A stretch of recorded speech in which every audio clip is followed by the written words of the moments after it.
Hello friends, welcome to your channel catalyst Soni and this is Soni Singh. अभी जो है हम फिलॉसफी एजुकेशन फिलॉसफी के जो 4 पिलर्स है उसको कर रहे हैं और आज हम जो करेंगे थर्ड पिलर हमारा है नेचुरलिज्म है, मतलब प्रकृतिवाद। तो आज हम प्रकृतिवाद को देखने वाले हैं। तो चलिए स्टार्ट करते हैं आज का क्लास। शिक्षा में प्रकृतिवाद ये क्या है, इसके बारे में आज हम जानेंगे।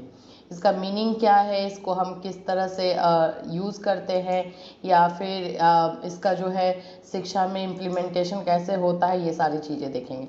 सबसे पहले तो इसका थॉट देखेंगे, इसके विचार देखेंगे कि एक्चुअली में इसका विचार क्या है।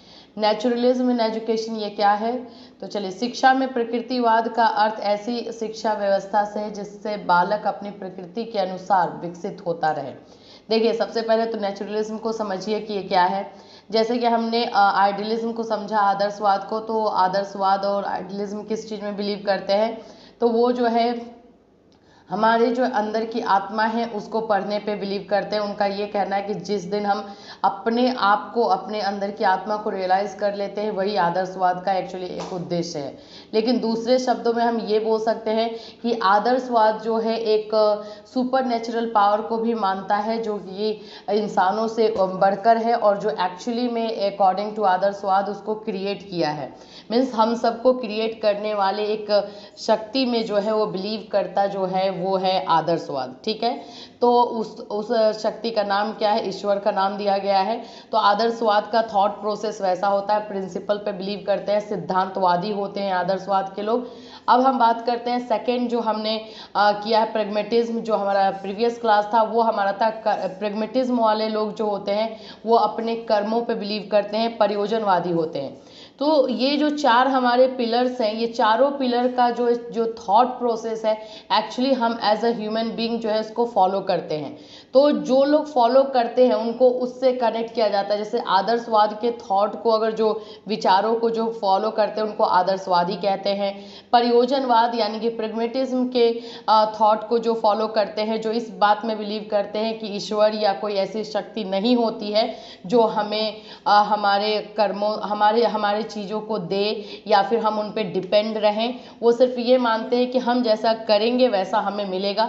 ना ही उनको प्रकृति से मतलब है, ना ही कोई ऐसे सुपर नेचुरल पावर से मतलब है, ना ही उनको अपनी आत्मा से मतलब है। इस सब से कुछ नहीं मतलब है, बस वो इतना जानते हैं कि हमें अपना काम करना है। तो ये प्रेगमेटिज्म वाले लोग हैं। और जो लोग भी ऐसे विचारों को मानते हैं उनको हम लोग प्रयोजनवादी कहते हैं। ठीक है, आज का जो हमारा है टॉपिक वो है प्रकृतिवाद को लेकर के, यानी कि नेचुरलिज्म को। इसमें मानने वाले लोग ये कहते हैं ये जो हमारा पूरा ब्रह्मांड बना हुआ है वो हमारे नेचर की वजह से, हमारी प्रकृति की वजह से बना है। और प्रकृति का जो है अपना कुछ नियम होता है, उस नियम को हमें फॉलो करना होता है। और जब जब हम उस नियम को फॉलो नहीं करते हैं तो उसका दुष्परिणाम जो है हमें भुगतना पड़ता है। उसके जो भी जैसे कि अगर हम अच्छी तरीके से अगर यूज़ नहीं करते, या फैक्ट्री या कंपनीज ये सारी जो ओपन हो रही है और जिसमें हम बहुत ज़्यादा जो है जंगल कटिंग ये सारी चीज़ें हो रही हैं, इससे हमें जो दुष्परिणाम मिल रहा है वो मिल रहा है। जैसे सुनामी आ जाए, जो फ्लड, जो बाढ़ आ जाते हैं, वो सारी चीज़ों से। तो इनका ये कहना है कि प्रकृतिवाद का, नेचुरलिज्म का अपना नियम होता है। उस नियम से हम इंसान एज ए इंसान या फिर जो भी जीव जंतु हैं उसको क्रॉस करते हैं। तो उसको अगर जैसे ही क्रॉस करेंगे उस लाइन को, तो हमें उसका जो है गलत तरीके का रिजल्ट मिलेगा। तो प्रकृतिवाद लोग इसको मानते हैं। अब बात करते हैं कि नेचुरलिज्म का शिक्षा में क्या थॉट है। एक्चुअली एजुकेशन में जो है नेचुरलिज्म वाले क्या सोचते हैं, तो उनका ये कहना है कि जिस तरह से हमारी प्रकृति बनी हुई है, जिस तरह से हमारा नेचर बना हुआ है, वैसे इंसान भी बना है। हर इंसान का अपना अलग अलग नेचर होता है। अगर हम एक ही तराजू बनाएं और उसी में सबको तौलने का ट्राई करें तो ये पॉसिबल नहीं है। तो हमें हर इंसान की अपने अपने नेचर के अकॉर्डिंग, अपने अपने प्रकृति के अकॉर्डिंग जो है एजुकेशन की व्यवस्था करनी चाहिए। जो कि अब हमारे कंट्री में, या फिर हम ये बोले कि अभी जितने भी करंट एजुकेशन का जो सिस्टम चल रहा है वो इसी बात पे बिलीव करता है, जिसमें हम चाइल्ड सेंटर्ड या स्टूडेंट सेंटर्ड जो एजुकेशन देने की बात करते हैं, जिसमें एक एक स्टूडेंट को इवेल्युएट किया जाता है, उनके बारे में समझा जाता है, उनके इंटरेस्ट को समझा जाता है, उनकी एबिलिटी को समझा जाता है, उनके टैलेंट को समझा जाता है और उसके अकॉर्डिंग उनको शिक्षा दी जाती है। तो ये चीज़ों को प्रकृतिवाद मानते हैं।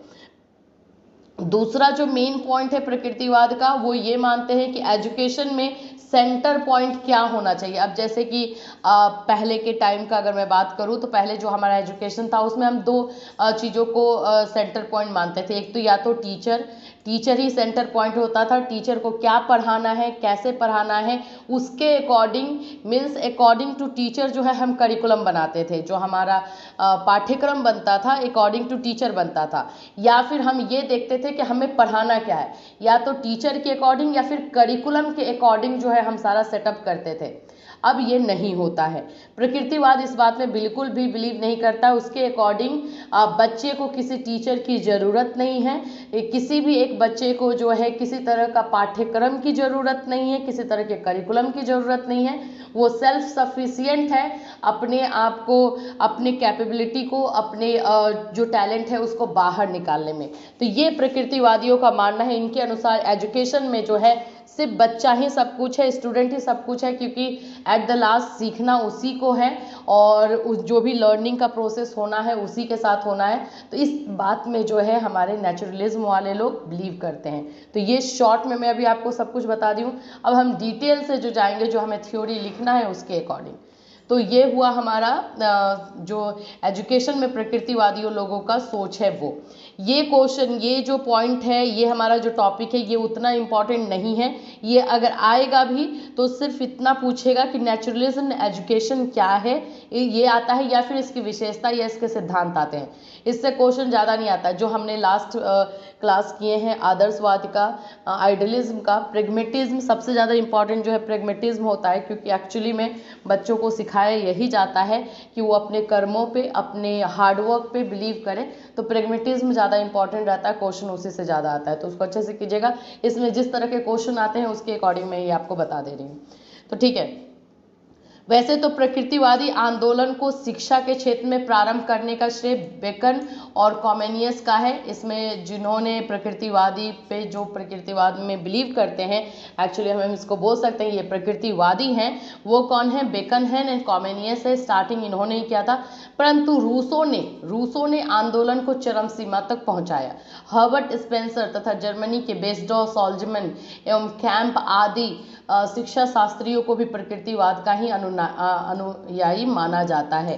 तो ये सारे लोग जो हैं वो प्रकृतिवाद हैं, जो कि नेचुरलिज्म में बिलीव करते हैं और प्रकृतिवाद को ही शिक्षा में लागू करने के लिए जो है वो बोल सकते हैं कि एग्री करते हैं।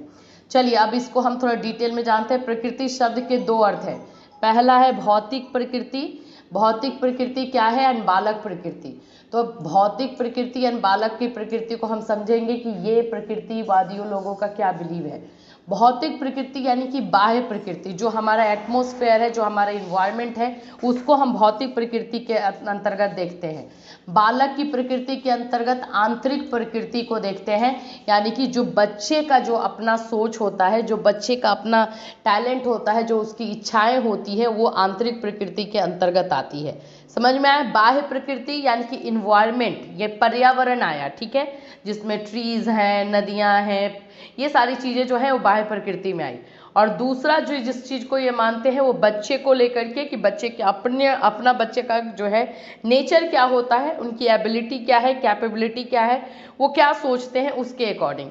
तो ये दो तरह से प्रकृति को बिलीव में लाया जाता है, जिसका अर्थ उन मूल प्रवृत्तियों, आवेगों तथा प्रवृत्ति तथा क्षमताओं से है जिनको लेकर बालक जन्म लेता है। ठीक है। आंतरिक प्रकृति का मतलब हुआ बच्चों की उन प्रवृत्तियों से जो अपने एबिलिटी, क्षमताओं और प्रवृत्तियों को लेकर के बच्चा जन्म लेता है। चलिए, प्रकृतिवाद के अनुसार बालक को स्वाभाविक रूप से विकसित करने के लिए बाह्य प्रकृति के नियमों को उसके आंतरिक प्रकृति के अनुसार प्रयोग में लाना चाहिए। देखिए, एक्चुअली में बच्चे का ही हमारा मेन उद्देश्य क्या है कि बच्चे का विकास हो, राइट। तो बच्चे, इसमें ये कहा जाता है प्रकृतिवाद में कि बच्चे के विकास के लिए हमें ये जरूरी है कि हमारी जो बाह्य प्रकृति है, जो हमारा इन्वायरमेंट है, वो हम इस तरह से बनाए कि बच्चे की आंतरिक जो प्रकृति है, जो आंतरिक नेचर है बच्चे का, वो पूरी तरीके से अच्छे से डेवलप हो पाए। अब हम देखेंगे कि इसमें प्रकृतिवाद यानी नेचुरलिज्म के अकॉर्डिंग जो है विशेषताएं क्या है शिक्षा की, ये क्या किस तरह की शिक्षा जो है ये लाना चाहते हैं। तो पहला जो है प्रकृति की ओर लौटो, ये इनका जो है स्लोगन है।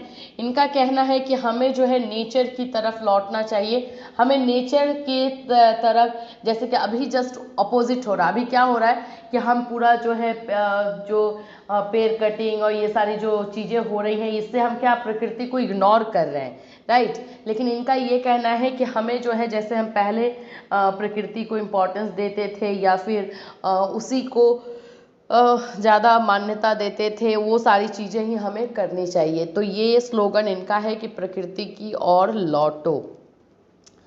प्रकृतिवाद शिक्षा के 3 साधन यानी प्रकृति, मनुष्य तथा वस्तुओं में केवल प्रकृति को सबसे ऊंचा स्थान देता है। ऑफकोर्स प्रकृतिवाद जैसे कि नाम है, तो ये इंसान या फिर कोई भी चीज़ है, पदार्थ है, तो उसमें इन तीनों चीज़ों में से जो है सबसे ज़्यादा इम्पोर्टेंस प्रकृति को देता है, नेचर को दिया जाता है। अतः प्रकृतिवाद शिक्षा की पहली विशेषता है कि हमें ऐसी शिक्षा बच्चों को देनी चाहिए कि वो जो है प्रकृति की तरफ लौटे, नेचर की तरफ लौटे, ना कि बाकी लोग जैसा कर रहे हैं वही करें। प्रकृतिवादियों के अनुसार बालक की महान शिक्षिका केवल प्रकृति है। ये इनको ऐसा नहीं लगता है कि किसी भी इंसान के रूप में उनको बच्चों को जो है टीचर की ज़रूरत है। प्रकृति में ही ऐसी बहुत सारी चीज़ें हैं जिससे बच्चे सीख सकते हैं और प्रकृति ही, नेचर ही जो है बच्चों को सिखा सकता है। तो इनके अनुसार प्रकृति ही सबसे बड़ी शिक्षिका है बच्चों के लिए। अतः बालक को उसकी प्रकृति के अनुसार विकसित करने के लिए प्राकृतिक वातावरण प्रस्तुत कराया जाना चाहिए। तो उनको जो इन्वायरमेंट दिया जाना चाहिए वो उस तरह का होना चाहिए जिससे कि बच्चे सीखें। रूसों के युग में शैक्षणिक संस्थाओं का वातावरण इतना दूषित एवं कृत्रिम हो गया था कि उस वातावरण में रहते हुए बालक का स्वाभाविक विकास होना असंभव था। अतः रूसों ने प्रचलित शिक्षा के विरोध में झंडा उठाया तथा बालक को स्वाभाविक रूप से विकसित करने के लिए प्रकृति की ओर लौट जाने का नारा लगाया। तो ये जो नारा लगाया गया है, ये जो स्लोगन दिया गया है नेचुरलिज्म को, ये दिया किसने है? तो ये रूसों ने दिया है। रूसों के अनुसार हम जिस एनवायरनमेंट में बच्चों को शिक्षा दे रहे हैं, जो एजुकेशन दे रहे हैं, वो अप्रोप्रिएट नहीं है बच्चों के लिए। उनको जो है हमें ऐसा लर्निंग एनवायरनमेंट क्रिएट करके देना पड़ेगा जिससे कि बच्चों के लर्निंग में बोल सकते हैं कि लर्निंग उनकी जो है प्रभावशाली बने और इम्पैक्ट आए। तो ये पहला जो है कैरेक्टरिस्टिक है प्रकृति की और लौटो, जो दिया रूसों ने है। दूसरा है पुस्तकीय ज्ञान का विरोध। सेम ये चीज़ें जो है प्रकृतिवाद लोग बहुत ही इस बात को जो है बहुत ही फोर्सफुली बोलते हैं कि हमें जो है बच्चों को सिर्फ बुकीज लैंग्वेज, बुकीज नॉलेज नहीं देना चाहिए, सिर्फ किताबी कीड़ा जो है वो नहीं बनाना चाहिए। प्रकृतिवाद की दूसरी विशेषता पुस्तकीय ज्ञान का विरोध करना है। प्रचलित शिक्षा में बालकों को ग्रीक तथा लैटिन भाषाओं की पुस्तकों को बलपूर्वक रटाकर ज्ञानी बनाने का प्रयास किया जाता था। पहले एक्चुअली में यही होता था। जैसे हमारे पास भी इंडिया में भी बात करें तो जो वैदिक युग था उसमें हम सिर्फ ओरली बच्चों को जो है सिखाया जाता था। उसमें वेद पुराण जो भी चीज़ें थी उनके श्लोक, ये सारी चीज़ें जो है बच्चों को रटाया जाता था। तो ये सिर्फ और सिर्फ एक बुकीज लैंग्वेज, बुकीज नॉलेज बन जाता था। तो यही सेम चीज़ जो है ग्रीक में, लैटिन में भी होता था, जहाँ पे बच्चों को जो है बलपूर्वक फोर्सफुली उनको रटा करके ज्ञानी बनाया जाता था। तो प्रकृतिवाद ने इस पुस्तकीय ज्ञान का विरोध किया।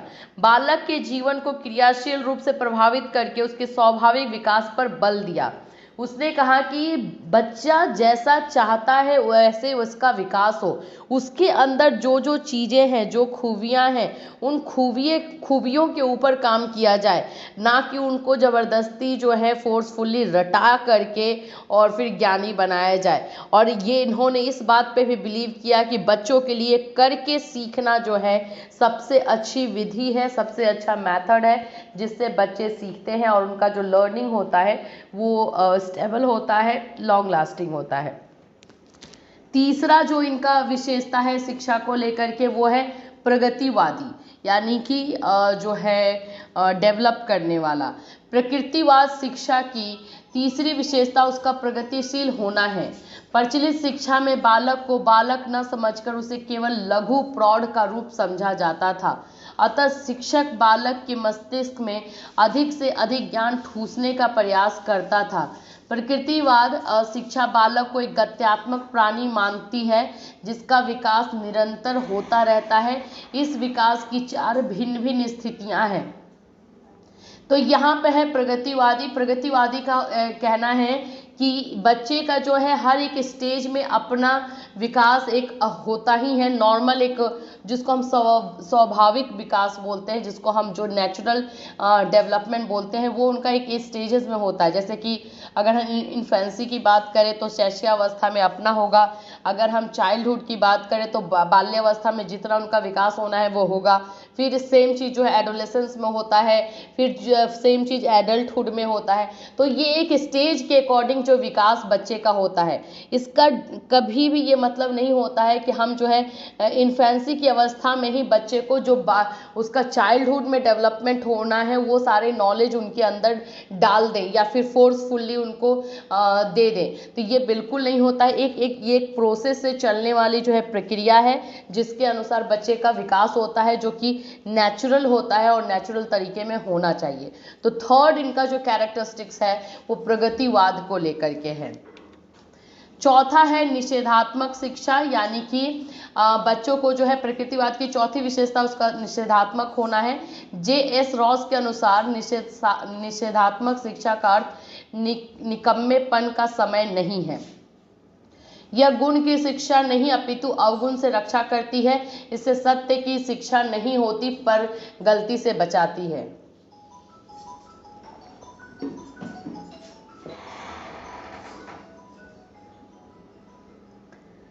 निषेधात्मक शिक्षा का मतलब क्या होता है?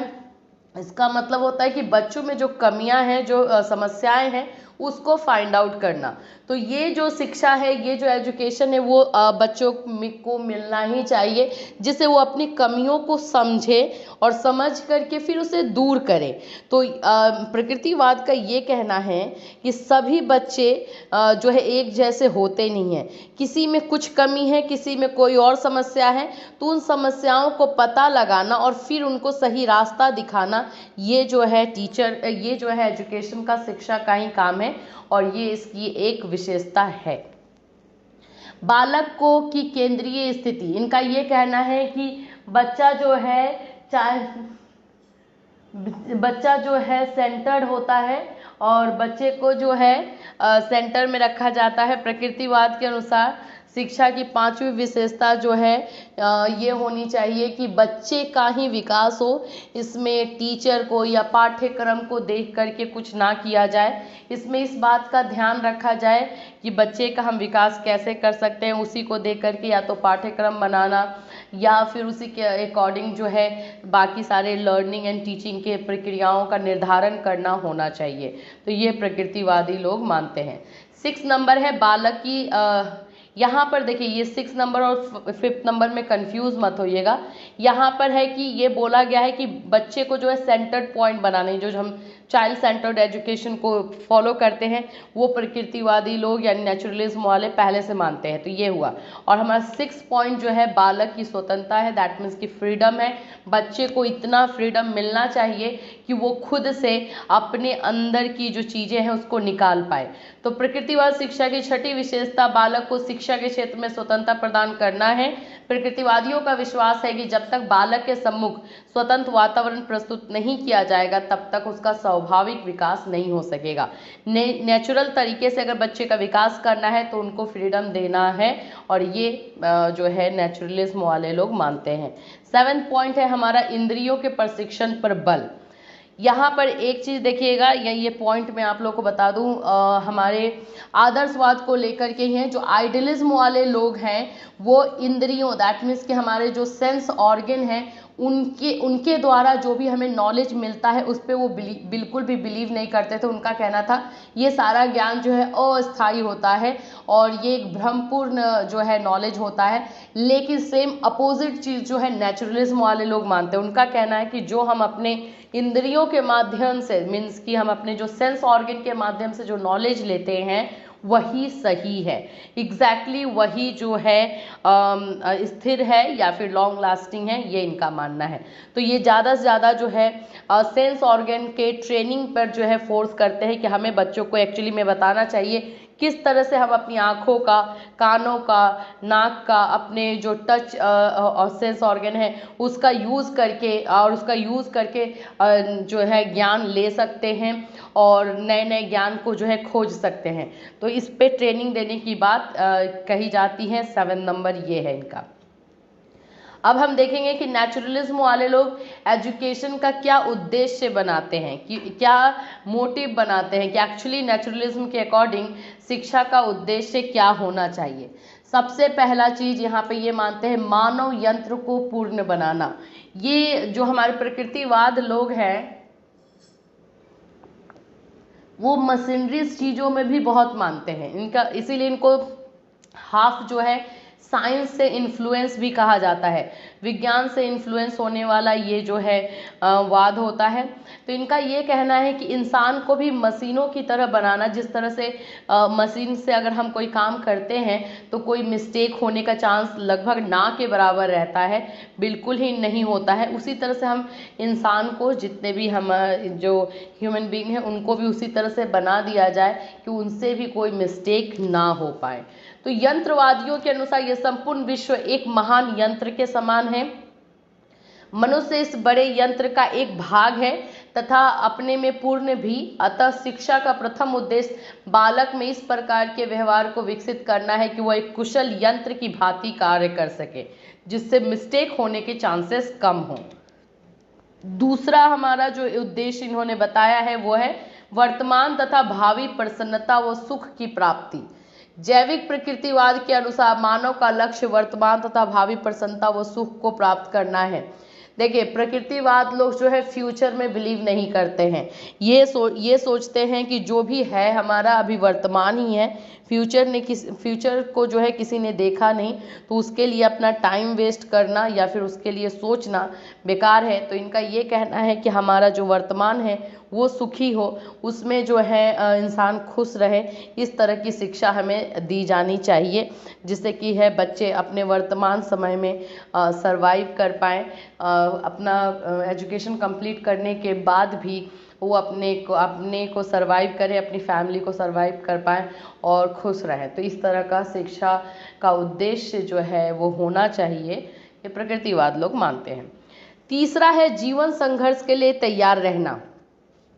तीसरे पॉइंट में प्रकृतिवाद ये कहते हैं कि हमें बच्चों को इस तरह से प्रिपेयर करना चाहिए, इस तरह से तैयार करना चाहिए कि लाइफ में कोई भी प्रॉब्लम आए, जीवन में कोई भी प्रॉब्लम आए तो वो खुद से उसको सॉल्व कर पाए, खुद से उन समस्याओं को जो है वो दूर कर पाएँ, उसके लिए दूसरों पे डिपेंड ना रहें।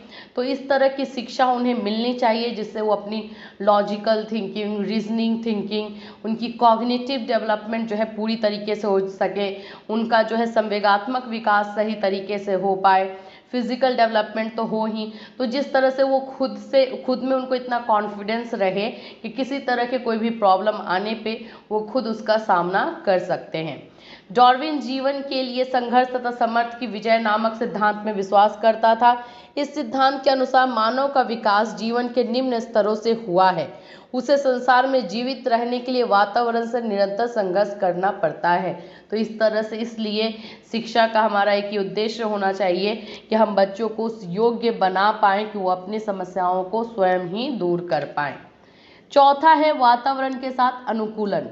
क्योंकि ये प्रकृतिवाद है तो इन्वायरमेंट को इम्पोर्टेंस देगा ही। इनका ये कहना है कि जो इन्वायरमेंट हमारे आसपास है उसके साथ कोऑपरेट करके जो है बच्चों को सिखाया जाए, लर्निंग उनका किया जाए, जिससे कि वो इसका इम्पोर्टेंस भी समझे। 9 भी इस बात को मानते हैं कि मानव का विकास जीवन के निम्न स्तरों में हुआ है, परंतु उनका यह विश्वास है कि प्राणी में अपने आप को, अपनी आदतों को तथा अपने शरीर के ढांचे को अपनी परिस्थितियों के अनुकूल बनाने की शक्ति है।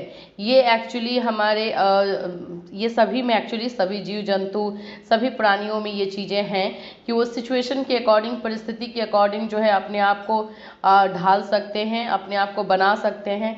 तो इनका यही कहना है कि शिक्षा का उद्देश्य ये होना चाहिए, ये अगर हमारे अंदर ये कैपेबिलिटी है तो हम इसका यूज़ इस तरह से करें कि जो भी सिचुएशन आए उसमें अपने आप को उसके अनुकूल बना लें। 5th नंबर हमारा है जातीय प्राप्तियों का सुधार। कुछ प्रकृतिवादियों का मत है कि किसी जाति की संस्कृति तथा सभ्यता को वंशानुक्रम तथा हस्तांतरित नहीं किया जा सकता। देखिए, ये भी आदर्शवादियों के उद्देश्य से जस्ट अपोजिट है। आदर्शवादी ये बात मानते थे कि हमारी जो परंपरा है, जो हमारी संस्कृति है, उसको हम आने वाले न्यू जनरेशन, पहले तो उसको हम अच्छे तरीके से रखें और फिर जो आने वाला नया जनरेशन हो उसको हम ट्रांसफ़र करें। ठीक है, ये उनका कहना था। ये लोग इस बात को नहीं मानते। इनका कहना है कि हर जनरेशन में अपना अपना कुछ अपनी अपनी कुछ संस्कृति सभ्यता आती है, तो इसको वंशानुक्रम यानी हेरिडिटी के तहत जो है ट्रांसफ़र करने की ज़रूरत नहीं है और नहीं किया जा सकता है। प्रकृतिवाद विद्वान बर्नार्ड शॉ का मत है कि शिक्षा का उद्देश्य इन्हीं जातीय प्राप्ति की सुरक्षा तथा उनके विकास की प्रक्रिया को अधिक गति देना है। तो इनका यही कहना है कि इस तरह की जो चीज़ें हमारे जाति में है इसको हम थोड़ा सा सुधारें, और ये एक तरह से इनके अकॉर्डिंग जो है ये हो जाता है कि हम आने वाले नए जनरेशन जो नई नई चीज़ें लेकर आने वाले हैं उनके ऊपर पुरानी चीज़ों को थोपना, तो ये थोपने की ज़रूरत नहीं है। हाँ, वो कुछ ना कुछ पीढ़ी दर पीढ़ी जो है जो चेंजेस आते हैं वो खुद से वो कर सकते हैं, तो ये चीज़ों को ये जो है ज़्यादा महत्व देते हैं। 6 नंबर है प्राकृतिक विकास। ऑफकोर्स नेचुरल डेवलपमेंट होना चाहिए। रूसो ने स्पष्ट शब्दों में बताया कि हमें बालक को स्वस्थ एवं शक्तिशाली बनाने के लिए उसकी शारीरिक क्षमता तथा व्यक्तिगत विभिन्नता को ध्यान में रखते हुए उसकी प्राकृतिक प्रवृत्तियों को स्वतंत्र रूप से विकसित करना चाहिए। इन शॉर्ट अगर बोले तो बच्चे का जो है नेचुरल डेवलपमेंट के फेवर में ये लोग रहते हैं कि बच्चे का जो है जैसा जो बच्चा है, अगर वो शारीरिक रूप से ज़्यादा स्ट्रांग है और उसको इंटरेस्ट वैसे कार्यों में है तो उसको वहीं पे लगाना। अगर वो मेंटली स्ट्रांग है और उसको इंटरेस्ट जो है दिमागी तौर पे संज्ञानात्मक कार्यों में है तो उसको कॉग्निटिव वाले कार्यों में लगाना। तो इस चीज़ों को जो है प्रकृतिवाद मानते हैं कि इंडिविजुअल डिफरेंसेस बच्चों में पाए जाते हैं, व्यक्तिगत विभिन्नता पाई जाती है, तो उसके अकॉर्डिंग उनको शिक्षा मिलनी चाहिए और उसी के अकॉर्डिंग उनको गाइडेंस भी मिलना चाहिए। 7th हमारा है व्यक्तित्व का अनियंत्रित विकास। टीपी नन ने शिक्षा के उद्देश्य का निर्माण करते समय वैज्ञानिक दृष्टिकोण तथा प्रकृतिवाद दर्शन को अपनाते हुए बताया कि शिक्षा का व्यक्तित्व का नियंत्रित विकास करना है। अतः शिक्षा इस प्रकार की होनी चाहिए कि बालक का निजी व्यक्तित्व विकास विकसित हो जाए। देखिए, यहाँ पर जो ये व्यक्तित्व लिखा हुआ है इसको आप व्यक्तित्व भी लिख सकते हैं, दैट मीन्स की पर्सनालिटी। बच्चे का जो है पर्सनालिटी डेवलपमेंट हो और वो जिस तरह का उसका पर्सनालिटी है उसके लेवल तक हो, उसमें कुछ कमी ना रहे और जैसा जिसका है। अब ऐसा नहीं है कि एक बच्चा जो है डॉक्टर बन गया तो दूसरे को भी डॉक्टर ही बनाना है, हो सकता है उसको किसी और चीज़ में इंटरेस्ट हो, तो उसके अकॉर्डिंग जो है उसकी पर्सनालिटी डेवलप होनी चाहिए, ये प्रकृतिवाद मानते हैं। और जहाँ तक अगर अभी आप लोग मिला रहे हो तो हमारा अभी का जो एजुकेशन सिस्टम है वो प्रकृतिवाद यानी नेचुरलिज्म से बहुत ही इन्फ्लुएंस है। जो चीज़ें हम इम्प्लीमेंट करते हैं पढ़ाने में बच्चों के इम्प्रूवमेंट में, तो ये 7th नंबर जो है उद्देश्य है शिक्षा को लेकर के प्रकृतिवादियों का। अब इसमें ये टीचिंग मेथड क्या क्या समझते हैं। देखिए, ये हमारा जो आदर्शवादी लोग हैं, जो हमारे आइडियलिज्म वाले हैं, वो टीचिंग मेथड में बिल्कुल भी बिलीव नहीं करते हैं, लेकिन ये करते हैं। इनके अनुसार, इनका एक और स्लोगन है जो याद रखिएगा, इनके अनुसार जो हमारा सेंस ऑर्गन है वो जो है वो उसको बोला गया है ज्ञानेंद्रियों को ही ज्ञान का द्वार मानता है। मतलब हम अपने सेंस ऑर्गन से जो भी नॉलेज लेते हैं वही नॉलेज है, इस बात को ये बिलीव करते हैं, इस बात में जो है इसी बात को एक्चुअली फॉलो करते हैं।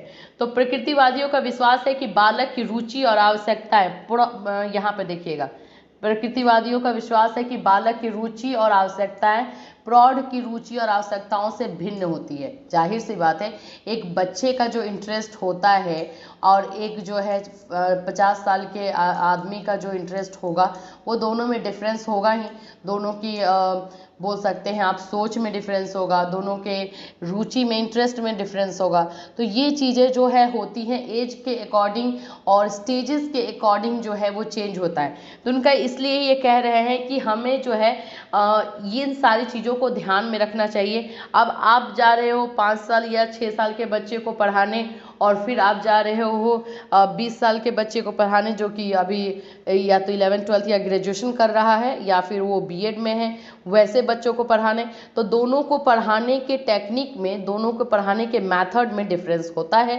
तो यही चीज़ है कि इसमें हमें कब जो है कौन से टीचिंग मेथड का यूज़ करना है, इस बात पर ध्यान देने की ज़रूरत है। चलिए अब यहाँ पर देखिए कि किस तरह से हम टीचिंग मेथड सिलेक्ट करते हैं। ये बहुत इंपॉर्टेंट काम भी होता है कि हम टीचिंग मेथड, कौन सा टीचिंग मेथड जो है कब सिलेक्ट करेंगे। तो इनका ये कहना है कि बालक के स्वभाव के अनुसार, सबसे फर्स्ट पॉइंट जो है, हम बच्चों के स्वभाव, उनके बिहेवियर के अकॉर्डिंग जो है ये सिलेक्ट करते हैं। जन्म के समय बालक का स्वभाव कुछ और फिर उसके शैशवावस्था यानी कि इन्फेंसी के स्टेज में, बाल्यावस्था या चाइल्डहुड के स्टेज में, एंड किशोरावस्था या एडोलेसेंस के स्टेज में जो है अलग हो जाता है। हर एक स्टेजेस में अलग हो जाता है। अतः शिक्षण विधियां अलग अलग समय में अलग अलग होनी चाहिए। अब आप शैशवावस्था या इन्फेंसी के बच्चे को पढ़ाने जा रहे हो तो आपका टीचिंग मेथड अलग होना चाहिए। चाइल्डहुड के बच्चों को पढ़ाओगे तो अलग होना चाहिए, किशोरावस्था के बच्चों को पढ़ाओगे तो अलग होगा। ठीक है, तो ये हम बालक के स्वभाव के अनुसार जो है सिलेक्ट करते हैं। दूसरा है मनोरंजन पूर्ण। टीचिंग मेथड ऐसा होना चाहिए जो कि इंटरेस्टिंग हो, जिसमें बच्चे बोर ना हो, वो अपने आप को उसमें जो है पार्टिसिपेट करें, उनको वो सही लगे। तो ये मनोरंजन पूर्ण भी होना चाहिए। तीसरा है बालक के शारीरिक व मानसिक क्रियाओं के अनुरूप।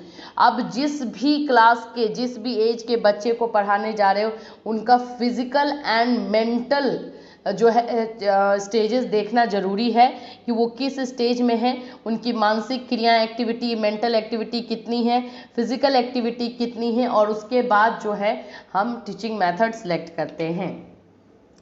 फिर है चौथा नंबर जो है स्वचालित है। बालक देखकर सुनकर स्वयं सीख सके, ऐसा कुछ टीचिंग मेथड हो जिससे बच्चे देखे, खुद से सुने और खुद से भी सीखे वो। फिर है नकारात्मक शिक्षा। नकारात्मक शिक्षा से तात्पर्य कि शिक्षा हमें सत्यता व पुण्य का पाठ नहीं पढ़ाए, वह हमें असत्यता और पाप से दूर रहना चाहिए। हमें इस तरह की शिक्षा देनी चाहिए जिससे बच्चों को ये गाइडेंस मिले कि उनको क्या करना है और क्या नहीं करना है। ठीक है, तो ये सारी मेथड जो है यूज़ करने के लिए इसमें बताया गया है। अब इनका जो है एक्चुअली में मेथड देखते हैं कि वो है क्या। पहला है learning by doing, that means करके सीखना। शिक्षण विधि ऐसी हो जिसमें बालक स्वयं करके व्यवहारिक ज्ञान प्राप्त कर सके, बच्चे खुद से करें और सीखें। दूसरा है स्व अनुभव द्वारा सीखना, अपने से ऑब्जर्व करके वो सीखे, जिसको हम सेल्फ ऑब्जर्वेशन बोलते हैं, उसके द्वारा वो सीखे। शिक्षण विधि में बालक को भी सहभागिता होनी चाहिए। जैसे हम लोग प्रोजेक्ट मेथड, डाल्टन मेथड देते हैं बच्चों को प्रोजेक्ट बनाने के लिए, उस तरह के में जो है बच्चे खुद से सीखते हैं, खुद से उस टॉपिक के बारे में फाइंड आउट करते हैं और उसके बाद जो है वो लर्निंग उनका कंप्लीट होता है। तीसरा है खेल द्वारा सीखना, तो ये है लर्निंग बाय प्लेइंग। जैसे ये लर्निंग बाय डूइंग था तो ये लर्निंग बाय प्लेइंग है। खेल खेल में सीखने से बालक की सभी प्रकार की क्षमताओं का विकास होता है, सहभागिता का विकास होता है, शारीरिक एवं मानसिक स्वास्थ्य अच्छा होता है।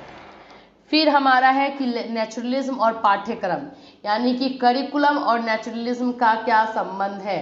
प्रकृतिवादियों में जो है किस तरह के करिकुलम की बात कही गई है। प्रकृतिवाद विचारक पाठ्यक्रम का आधार बालक को मानते हैं। जैसे कि अभी तक हम ये बात जान पाए हैं कि नेचुरलिज्म में सेंटर पॉइंट जो है बच्चे को माना जाता है। उनका मानना है कि पाठ्यक्रम का निर्माण बालक की रुचियों, योग्यताओं, विभिन्नताओं और स्वाभाविक क्रियाओं को ध्यान में रखते हुए होना चाहिए, साथ ही वो बालक के विकास की विभिन्न अवस्थाओं की पूर्ति कर सके। तो ऐसा जो है उनको करिकुलम देना चाहिए जिससे कि बच्चों को ध्यान में रखा जाए कि किस तरह से उनका विकास हो पाए, किस तरह का जो है इनका विकास होना चाहिए, इन सारी चीज़ों को ध्यान में रखें। प्रकृतिवादी विचारक स्पेंसर ने पाठ्यक्रम के निर्माण में कुछ चीज़ों को ध्यान में रखने के लिए कहा है, वो क्या है। ऐसे सब्जेक्ट जो है पाठ्यक्रम में यूज किए जाए जो आत्म संरक्षण से संबंधित हो, मतलब जैसे कि अपने आप को कैसे हम प्रोटेक्ट कर सकते हैं, जिसमें हमारा आता है शरीर विज्ञान, स्वास्थ्य विज्ञान।